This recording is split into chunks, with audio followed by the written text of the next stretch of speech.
शिवसेनेचे नेते तथा खासदार संजय राऊत हे आज धुळे शहरात आले असताना त्यांनी पत्रकार परिषदेच्या माध्यमातून भाजपवर कडाडून टीका केली आहे। यानंतर संजय राऊत यांच्या उपस्थितीत शिवसेनेच्या पदाधिकारी आणि कार्यकर्त्यांचा मेळावा पार पडला।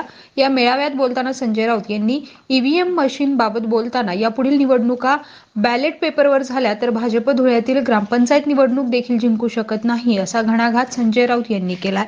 तसेच तुम्ही सांगाल ती निवडणूक ईव्हीएम शिवाय घेऊन दाखवा, वाराणसीची घ्या, गुजरातची घ्या, नागपूरची घेऊन दाखवा, गिरीश महाजन यांचा मतदारसंघ असलेल्या जामनेरची निवडणूक घेऊन दाखवा, ही ईव्हीएमची दादागिरी आम्ही मोडून काढू असा इशारा देखील संजय राऊत यांनी यावेळी दिला। दिल्लीचं राज्य 2024 साली आपल्या हातात येत आहे, तसेच हा मोदींचा विजय नसून हा ईव्हीएम मशीनचा विजय आहे। ईव्हीएम मशीनच्या विरोधात विविध देश रस्त्यावर उतरलेत।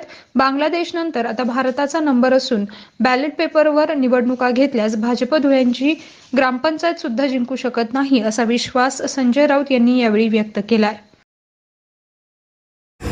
हे सगळं दिल्लीचं राज्य 2024 साली आपल्या हातामध्ये येत आहे। कोणी काही म्हणू द्या, मी सांगतो तुम्हाला, कोणी काही म्हणू द्या, तुम्ही कितीही ईव्हीएम तुमच्या ताब्यात ठेवा, यावेळेला तुम्हाला शक्य नाही।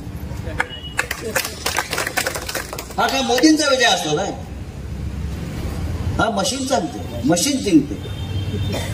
पण आता लोक अत्यंत जागरूक झाले, सावध झालेले। जगातल्या अनेक देशामध्ये ईव्हीएमच्या विरुद्ध लोक रस्त्यावर उतरले, अनेक देशांमध्ये।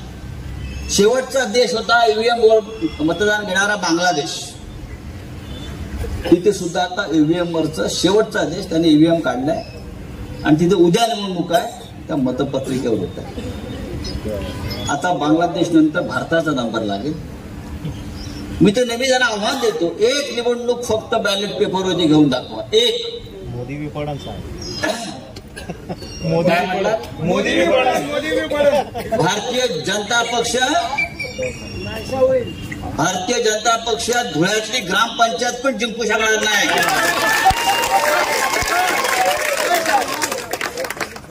एक निवडणूक घ्या फक्त ईव्हीएम बॅलेट पेपरवरती, एकच, कोणतीही घ्या ग्रामपंचायत। अरे तुमच्या बडोद्याची घ्या, वाराणसीची घ्या, तुम्ही सांगाल तिथे घ्या, नागपूरला घ्या।